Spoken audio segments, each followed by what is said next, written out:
রাত ৩টা বাজে। ঘুমের ঘোরে মনে হচ্ছে কেউ একজন আমার রুমে প্রবেশ করছে, এক অদ্ভুত আচরণ করার চেষ্টা করছে। বুঝতে পারছি না কি হচ্ছে আমার সাথে। কে আসবে এত রাতে আমার রুমে? আম্মু, আব্বু নাকি ভাইয়া? কিন্তু দরজা তো ভিতর থেকে লক করা, তাহলে কে আসবে? কি করেই বা আসবে? ঘুমের ঘোরে চোখ খুলতেই পারছি না। অনেক কষ্টে চোখ খুলতেই দেখলাম একজন লোক পালিয়ে গেল। গ্রিন লাইটের আলোয় আবছা আবছা দেখা যাচ্ছে। ভয়ে চিৎকার করতে মন চাইছে, কিন্তু আমি মনে মনে ভাবলাম এই লোককে তাকে আমার হাতে নাতে ধরতে হবে। তারপর একদিন আমি ঘুমের ভান করে শুয়েছিলাম। এই রহস্য জানার জন্য আসলে আমার ঘরে কে আসে এত রাতে এবং আমার সাথে কি করতে চায় এটা আমার জানতে হবে। আর তাই এই রহস্য জানার জন্য আমি একদিন ঘুমের ভান করে শুয়ে রইলাম। তারপর আমার সাথে যা ঘটল এবং যাকে দেখতে পেলাম তা দেখে আমি জ্ঞান হারিয়ে ফেলি। তো বন্ধুরা, গল্পটি শুরু করার আগে আপনি যদি আমার এই ছোট্ট চ্যানেলটি নতুন দর্শক হয়ে থাকেন তাহলে চ্যানেলটি সাবস্ক্রাইব করে আমাদের সাথে থাকবেন। সকালে দরজা খোলার শব্দে ঘুম ভাঙল ঋতিকা এখনো উঠিসনি? কটা বাজে? কলেজ যাবি না? উঠে গিয়ে দরজা খুলে দিলাম। আম্মু আমার দিকে চেয়ে বলল, তোর কপালে কি হয়েছে? এরকম ফুলে আছে কেন? তখনই কপালে হাত দিতেই ব্যথা অনুভব করলাম। কালকে ঘটনাগুলো মনে পড়লেই গলা শুকিয়ে গেল। বুঝতে পারলাম না স্বপ্ন নাকি সত্যি ছিল, কিন্তু এতটা ভুল হবে? কে লোকটা ছিল? এরপর কি হলো কিছুই তো মনে নেই। না কিছুই ভাবতে পারছি না। আম্মু আমার উত্তর না পেয়ে, কিরে কি হয়েছে? কই কিছু না তো, কিছুই হয়নি। তুমি যাও, আমি ফ্রেশ হয়ে নিচে যাচ্ছি। আমাকে কিছু না বলেই রুমে চলে আসলাম। এসে ভাবতে লাগলাম কে আমার রুমে আসলো, কি করেই বা রুমে ঢুকলো। আমি জানালা দরজা লাগিয়ে ঘুমাই। নিজেই নিজেকে প্রশ্ন করতে লাগলাম। মনের ভিতর হাজারো প্রশ্ন, কোনো কিছুই মাথায় ঢুকছে না। ভাবতে ভাবতে ফ্রেশ হয়ে এলাম। রুমাল দিয়ে মুখ মুছে আয়নার দিকে তাকাতেই দেখলাম মুখটা অনেকটাই ফুলে গেছে। হঠাৎ ড্রেসিং টেবিলের সামনে একটা কাগজ চোখে পড়ল। কাগজটা নিয়ে পড়তে লাগলাম। এটা ছিল তোমার শাস্তি, আমাকে কষ্ট দেওয়ার শাস্তি, আমার থেকে দূরে থাকার শাস্তি। এই 3টা মাস আমি ঘুমাতে পারিনি। তুমি আমাকে ঘুমাতে দাওনি। আমাকে কষ্ট দিয়ে তুমি শান্তিতে ঘুমোচ্ছে। চিঠিটা পড়ে মুখ শুকিয়ে গেছে। সবকিছু যেন গুলিয়ে যাচ্ছে। কি হচ্ছে আমার সাথে কিছুই বুঝতে পারছি না। কে এই লোক? কি চায় আমার কাছে? সবকিছু মাথার উপর দিয়ে যাচ্ছে। রাগে মাথা ফেটে যাচ্ছে। উনার ঘুমে কি মই দিয়ে আসছি নাকি? কত বড় সাহস! ওকে তো আমি সামনে পেলে মেরে ফেলব। কিন্তু বুঝতে পারছি না লোকটা কে। আমার তো তেমন কারো সাথে দেখা হয়নি। ভাবতে ভাবতে আম্মু আবার ডাকছে নাস্তা করার জন্য। নিচে ডাইনে গিয়ে দেখলাম আব্বু বা নাস্তা করছে আর আম্মু খাবার সার্ভ করছে। আমার পরিচয়টা দিয়ে দেই। আমার নাম ঋতিকা। আমি কলেজে পড়ি। আমি খুবই শান্ত একটা মেয়ে বললে ভুল হবে। একটু একটু দুষ্টুমি করি। আমাদের সিঙ্গেল পরিবার, বাবা মা, ভাইয়া আর আমি। আমাদের ব্যবসা আছে, ওটা আব্বু দেখাশোনা করে। আর ভাইয়া সিলেট জেলায় আনসারের চাকরি করে। যাই হোক, গিয়ে বসলাম নাস্তা করতে। বুঝতে পারছি না ঘটনাটা সবাইকে বলবো কিনা। বললে হয়তো টেনশন করবে, থাক বলি না, হয়তো কেউ মজা করছে। কিন্তু কালকের ঘটনা তো মজা হতে পারে না। এসব ভাবছি, বাবার ডাকে ঘোর কাটে। কি হয়েছে? না খেয়ে খাবার নাচ্ছিস কেন? আর কি এত ভাবছিস? না কিছু হয়নি বলে খাবার খেতে শুরু করলাম। পাশ থেকে আব্বু বললেন, জ্বর আসছে নাকি মামুনি? এরকম দেখাচ্ছে কেন? কপালে হাত দিয়ে দেখে বলে, না জ্বর তো নেই। সবাই সন্দেহের চোখে তাকিয়ে থাকে। ওদের তাকানো দেখে ঘাবড়ে গেলাম। আরে আজব, জ্বর আসবে কেন? ঘুম থেকে উঠছি তো, তাই এমন দেখাচ্ছে। কথাগুলো বলে দ্রুত খেয়ে চলে আসলাম।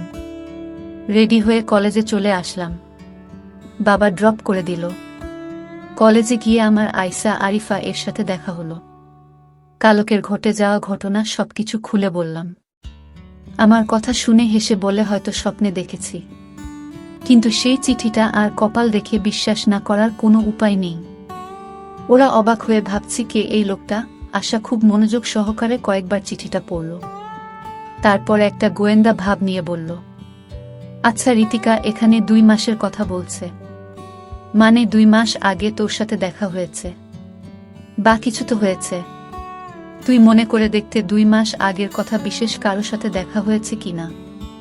আশার কথাগুলো শেষ না হতেই ঘন্টা বাজল। ক্লাসের সময় হয়ে গেছে। তারপর আর কথা না বাড়িয়ে ক্লাসে চলে এলাম। ক্লাস শেষ করে আসতে বলল, আরে বইন, এত চাপ নিস না তো, চল ফুচকা খেয়ে আসি। ফুচকা খাচ্ছিলাম, তখন কয়েকজনের কথা শুনে তো অবাক। কারণ কাল যে ছেলেটা আমাদের রিগিং করছিল, সে নাকি হসপিটালে কে যেন মেরে হাত পা ভেঙে দিয়েছে। আসলে ছেলেটা আমাদের সিনিয়র ছিল শুনে মনে মনে খুব খুশি হলাম। তারপর ফুচকা খেয়ে রিফা আয়সা ওদের বাসায় চলে গেল আর বলল এত চিন্তা না করতে। আমিও বাসায় রওনা দিলাম।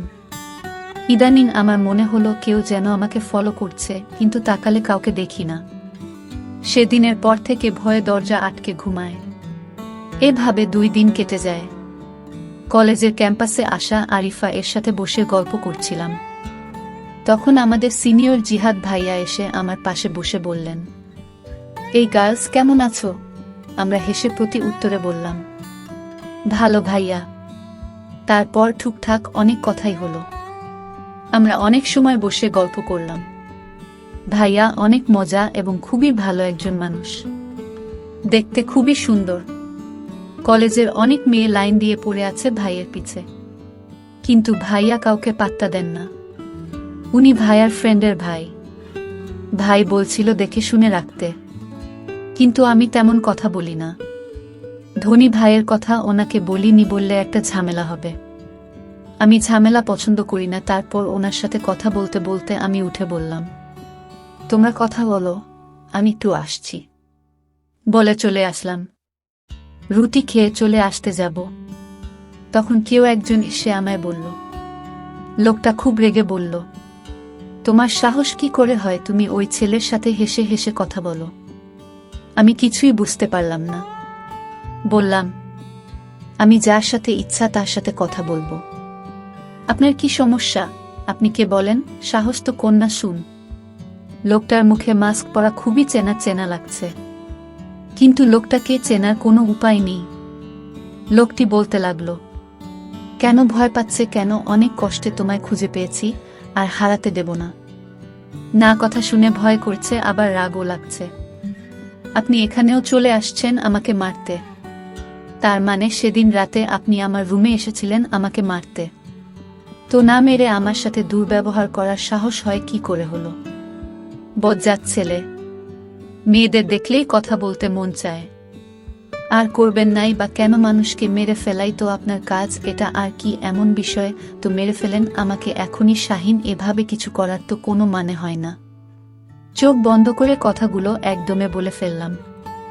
চোখ খুলতেই উনার চোখের দিকে তাকিয়ে আতঙ্কে উঠলাম। রাতে আমার রুমে এই লোক যায়, কিন্তু তাকে ঠিক চিনা যাচ্ছে না। কিন্তু এই লোকটিকে চেনার জন্য আমি প্রতিদিন রাতে ঘুমে ভান করে শুয়ে থাকি, কিন্তু ইদানিং আসে না। আপনাদের 2 মাস আগে কিছু কথা শেয়ার করেনি, তা না হলে আপনার কিছুই বুঝবেন না। 2 মাস আগে কলেজ স্ট্রিটে 2 দিনের জন্য সিলেট গিয়েছিলাম। ওখানে গিয়ে প্রথম দিন ভালোই কাটে, কিন্তু বিপত্তি ঘটল দ্বিতীয় দিন। সবাই পাহাড় ঘুরে ঘুরে দেখছে, আমি সারিফা আমার গল্প করছি আর ঘুরছি। তখন আয়শা আর রিফাত ছবি তুলতে ব্যস্ত। পাহাড়ে ঘুরতে ঘুরতে এক পর্যায়ে ওদের থেকে অনেক দূরে চলে আসে। একটা জায়গায় আসতে যা দেখলাম তাতে আমি অবাক হয়ে হাঁ করে তাকিয়ে থাকলাম। একটা ছেলে হাতে বন্দুক তাক করে আছে, সামনে একটা হাত বাঁধা লোকের দিকে। ছেলেটার সাথে আরো অনেক ছেলের, সব দেখে ঘাবড়ে যায়। ছেলেটা একটা লোককে মারল চোখের সামনে। এমন ভয়ঙ্কর দৃশ্য দেখে জোরে চিৎকার দিয়ে উঠি। তাতে লোকগুলো আমায় দেখতে পেয়ে যায়। কিছু না ভেবেই ভয়ে দৌড় শুরু করি। ওই ছেলেটি বাকি ছেলেগুলোকে বলা কথা কানে বাজল, লাশ পুঁতে ফেল মেয়েটাকে আমি দেখছি। বন্দুকটা কোমরে গুজে আমার পিছনে ছুটতে লাগলো আর বলল, এই মেয়ে দাঁড়াও বলছি দাঁড়াও। কিন্তু এই লোকটাই আমার ঘরে রাতে ঢুকতো, আপনাদের বলে রাখি। কিন্তু এই লোকটাকে এটা আমি এখনো জানতে পারিনি। কিছুটা আন্দাজ করতে পারলাম তার ছায়া দেখে। আমার মনে হলো এই লোকটাই আমার রুমে আসতো, কারণ তার ছায়া আমার দৃষ্টিতে বেঁধে গেছে। আমি আয়েশাকে বললাম, এই যে লোকটি দেখতে পাচ্ছিস এই লোকটার মতোই আমি যাকে আমার রুমে দেখতে পেয়েছিলাম, তুই এটা বুঝলে কি করে? ওর ছায়াটা আমি দেখতে পাই হালকা আলোতে। এই লোকটাই হবে বলে রাখা ভালো। আমার বড় ভাই ব্যাটালিয়নে চাকরি করে সিলেট জেলায়। আমার আর যে লোকটা অন্য একটা লোককে মেরেছিল সে আর কেউ না, সে হচ্ছে আমার বড় ভাই। কিন্তু সে আমাকে দেখতে পায় না ভালো করে, আমাকে চিনতেও পারল না। আমি ঠিকই তখন চিনে ফেলি। আমি মনে মনে ভাবলাম, আমার বড় ভাইয়া কেমন পাষাণ হয়ে গেছে যে কিনা মানুষ হত্যা করে। আমি একথা ভাবতেই আমার খুব খারাপ লাগলো এবং ভাইয়ের প্রতি ঘৃণার জন্ম নিল। এসব চাকরি যারা করে তারা নাকি পাষাণ হয়ে যায়। আমার ভাবতে অবাক লাগছে। যাই হোক, আমরা একদিন দূরে ঘোরাফেরা করে বাড়িতে চলে আসলাম। আমি কিছুতেই ভাইয়ের মানুষ মারার দৃশ্যটা ভুলতে পারছি না। এসব ভাবতে ভাবতে ঘুমিয়ে পড়লাম। হঠাৎ আমার রুমে পায়ের আওয়াজ শুনতে পেলাম। আমার কপালে কি যেন হাত রাখল। 2 দিন দূরে থাকায় তেমন একটা ঘুম হয়নি আমার, আর তাই বেহুশের মতো ঘুমাচ্ছিলাম, তাই কিছু বলতে পারিনি। হঠাৎ যখন অনুভব করলাম আমার রুমে কেউ এসেছে, তখন চোখ খুলে দেখি কেউ নেই, কিন্তু পায়ের চিহ্ন রয়ে গেছে ঘরে। পায়ের চিহ্ন, এটা আমার খুব পরিচিত মনে হলো। আমার মনে হলো সে আমার পরিবারের যে কেউ হতে পারে, কিন্তু কে সে এটা এখন পর্যন্ত জানতে পারলাম না। আমি এই কারণে শান্তিতে ঘুমাতে পারি না। এটা কি আমি স্বপ্ন দেখি নাকি বাস্তবতাও বুঝতে পারছি না। আমি এখন থেকে ভাবলাম, আজ থেকে সারাদিন ঘুমাবো, সারা রাত জেগে থাকবো, মানে ঘুমের ভান করে থাকবো। আমি তাকে হাতে নাতে ধরতে চাই। সে কেন আমার ঘরে আসে, আমার কাছে কি চায়, এটা জানার জন্য আমার মনে একরকম হতাশা তৈরি হয়ে গেল। আমি আমার পরিবারের অর্থাৎ মা বাবার সাথে বিষয়টা শেয়ারও করতে পারছি না। শেয়ার করব তখন যখন এই রহস্য আমি জানতে পারব। তো পরের দিন সকালে কলেজে গেলাম। তারপর আয়েশার সাথে আজ রাতের ঘটনা শেয়ার করলাম। আয়েশা আজ রাগান্বিত হয়ে বলল, তুই কি বললি সে সব স্বপ্ন বাঁধে? এগুলো শুনতে আর ভালো লাগে না। এগুলো সবই হয়, বাস্তবে হয় না। আয়েশা, তুমি যাই করো না কেন, তুই দেখে নিস আমি 20 দিনের ভিতরে আমি তাকে হাতে নাতে ধরব। তারপর কলেজ থেকে বাসায় ফিরে শুনতে পেলাম আমার ভাইয়া বাড়িতে আসছে, কারণ 4 দিনের ছুটি নিয়ে আসছে। আমার জন্য অনেক গিফট নিয়ে আসছে। আমি বাড়িতে প্রবেশ করতে আমি ভাইকে দেখি দরজার সামনে দাঁড়িয়ে আছে। আমি কাছে গিয়ে বললাম, ভাইয়া কেমন আছো? কিন্তু মনে মনে ভাইয়ের জন্য ঘৃণাও কাজ করে, কারণ ভাইয়া এখন মানুষকে মানুষ মনে করে না, যাকে তাকে ধরে মারধর শুরু করে দেয়। এটা তো আমি দূরে গিয়ে দেখতে পেলাম, কিন্তু ভাইয়ের শরীরের একটা পারফিউমের গন্ধ পেলাম। আমার রুমে রাতে যে আসতো তখন একই পারফিউমের গন্ধ পেলাম। আমার যেন ভাইয়াকে সন্দেহ হতে লাগলো। কিন্তু ভাইয়া আমার ঘরে কেন আসবে? আবারও মনকে প্রস্তুত করলাম, রাতে ঘুমাবো না, আমি ঘুমের ভান করে থাকবো, দেখব কে আসে আমার রুমে এবং কি চায় সে। ঠিক মতো আজও ঘুমের ভান করে শুয়ে রইলাম। রাত তখন প্রায় 2টা বাজে। তখন আমার রুমের জানালা দিয়ে আমার ঘরে প্রবেশ করল। আমি চোখ বুজে রইলাম। তারপর ধীরে ধীরে ঘাটের পাশে বসল। আমার গলায় 2 লাখ টাকার স্বর্ণ দিয়ে তৈরি আমার গলার হার। যখন লোকটি আমার স্বর্ণের গলার হার ধরে চুরি করে নিতে চাইল তখন আমি ভয়ে কাঁপছিলাম, কিন্তু সাহস করে নড়াচড়া করেনি। তখন লোকটি হাতটা টান দিয়েছে পকেটে নীল, আর তখনই আমি তার সাথে ধরে চলতে লাগলাম চোর চোর। কিন্তু সে আমার মুখ চেপে ধরল। তারপর লোকটার মুখের দিকে তাকিয়ে দেখি সে আর কেউ না, সে আমার বড় ভাই তুহিন। ভাইয়া, তুই আমার রুমে আমার স্বর্ণ চুরি করতে আসছে ভাইয়া। তোকে ভাইয়া বলতেও আমার ঘৃণা হচ্ছে। তখন ভাইয়া বলল, আরে আমায় কিছু বলতে দেবে না, আমি ইচ্ছা করে চুরি করতে আসিনি। তুই তো জানিস না আমি চাকরি করে মাত্র 15,000 টাকা পাই, আর সেই টাকা তো আমার বাড়িতে পাঠাতে হয়, বাবাকে হিসাব দিতে হয়। আমি একটা বড় বিপদে পড়ে আমি তো স্বর্ণের হার চুরি করতে বাধ্য হলাম। শোনো বোন, আমি একটি লোককে মেরে ফেলি, আর তাই আমার চাকরি নিয়ে টানাটানি শুরু হয়েছে। উপরের সব বলেছে, যদি তুমি 1 মাসের মধ্যে 2 লাখ টাকা না দিতে পারো তাহলে তোমার চাকরি থাকবে না। কিন্তু এই কথা যদি বাবা শুনে তাহলে বাবা স্ট্রোক করে মারা যাবে। আর তাই আমি কাউকে জানাইনি। আর তোকে বলে তুই বলে দিতে। আর তাই টাকা ম্যানেজ না করতে পারায় আমি আমার নিজের ঘরে চুরি করতে আসলাম বোন।